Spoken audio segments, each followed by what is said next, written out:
নমস্কার বন্ধুরা, আমি শ্রাবণী। রোজকার মতো আজও আমি এসে গেছি তোমাদের একটা ছোট গল্প শোনাতে।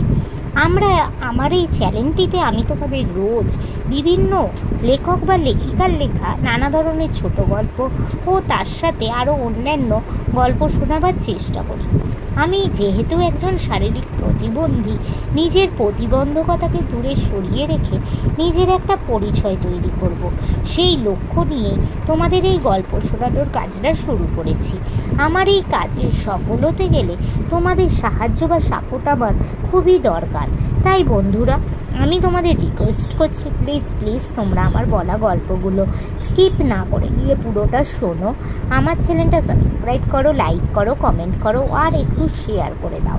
আর এখনও অবধি যারা আমার চ্যানেলটা সাবস্ক্রাইব করেছো সেই সব বন্ধুদের অনেক ধন্যবাদ জানালাম। তো চলো আজকের গল্পটা শুরু করে দিই। আজকে আমি তোমাদের মনীন্দ্র গুপ্ত মহাশয়ের লেখা একটি ছোট গল্প, যার নাম বর্ষায় অ্যাডভেঞ্চার, এটি শোনাবার চেষ্টা করব। তো চলো গল্পটা শুরু করে দিই। গ্রীষ্মের ছুটিতে বাড়ি এসেছি। খবর পেয়ে ছোট পিসিমা আর সেজ পিসিমার 4 ছেলে মেয়ে তাদের 2 দূর গ্রামের বাড়ি থেকে একসঙ্গে এসে হাজির। আমরা সবাই 2-1 বছরের ছোট বড়। সেজ পিসিমার মেয়ে একটি পাক্কা টম্বয়।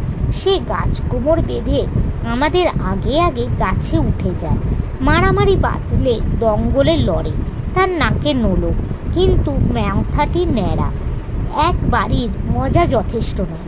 সুতরাং ঠিক হলো আমাদের দলটা এবার ছোট পিসিমার বাড়ি হয়ে সেজ পিসিমার বাড়ি যাবে।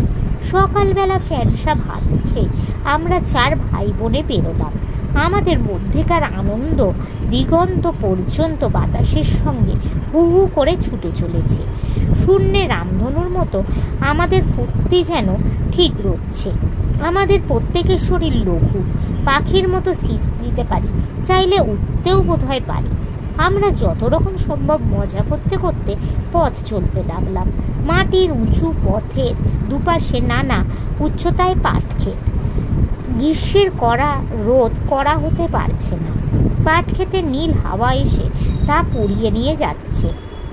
পড়ন্ত বেলায় আমরা অশ্বিনী কুমার দত্তের গ্রাম বাটাজোর ছাড়লাম। সন্ধ্যার আগেই পৌঁছালাম ছোট পিসিমার বাড়ি।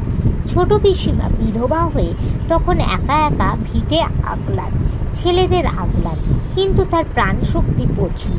দিনে খলবল করে কাজ করেন, রাতে লণ্ঠন জ্বালিয়ে পাহারা দেন। চোর ডাকাত প্রতিবেশী এবং সন্তানেরা কেউ তার সঙ্গে এঁটে উঠতে পারে না।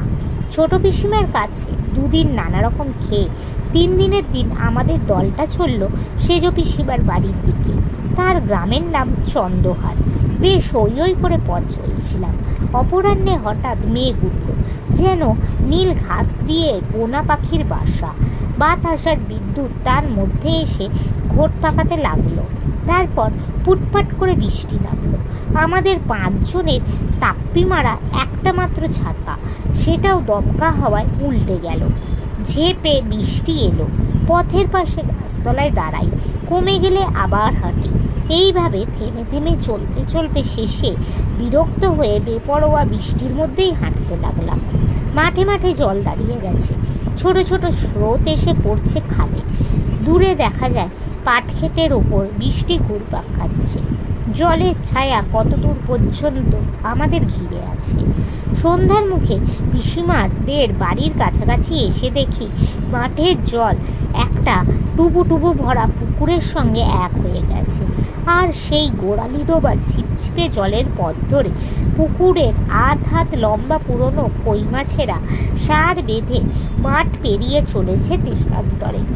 আমরা কালক্ষেপ না করে 1.5-2 কুড়ি কই সেই উল্টোনো ছাতার মধ্যে ভরে ফেললাম। সেজ পিসিমার বাড়ি 2-3 দিন কাটলো।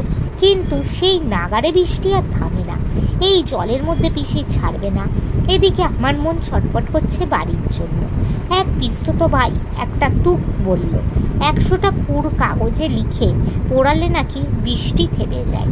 আমি কাশীপুর, চাঁদপুর, ফতেপুর, বদরপুর, শিবপুর, অনুরাধাপুর, পৃথিবীর যত পুর আছে লিখে পোড়ালাম, কিন্তু কিছুই হলো না।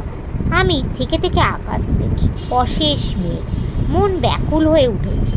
শেষে দুপুরে খাওয়া দাওয়ার পর বৃষ্টি যেই একটু ধরেছে, আমি সবচেয়ে ছোট ভাইটাকে বলে লুকিয়ে বেরিয়ে পড়লাম।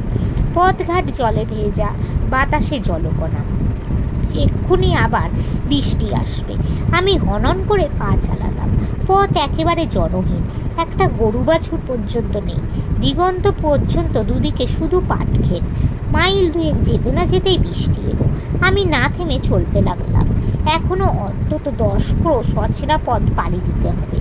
মাঠের বৃষ্টি বড় বিশাল, অনাবৃত পৃথিবীকে নিরাশ্রয় পেয়ে তার বল যেন দুর্দর্শ। বাতাসের বেগ জলের রেখাকে ধুয়ে ধুয়ে ধোঁয়া করে দিচ্ছে। পিঠের ওপর বৃষ্টি আমাকে তার পেরেক গাঁথা থ্যাপড়া হাতে চড়ের পর চড় মারছে। কিন্তু ভালোই হলো, ঝড়ের ধাক্কা আমাকে 3 গুণ বেগে ঠেলে নিয়ে যেতে লাগলো সামনে। শরীরটাকে শুধু খাড়া রাখতে পারলেই হলো। পা বিনা অনায়াসে অতি দ্রুত মাটি ছুঁয়ে ছুঁয়ে চলে যায়।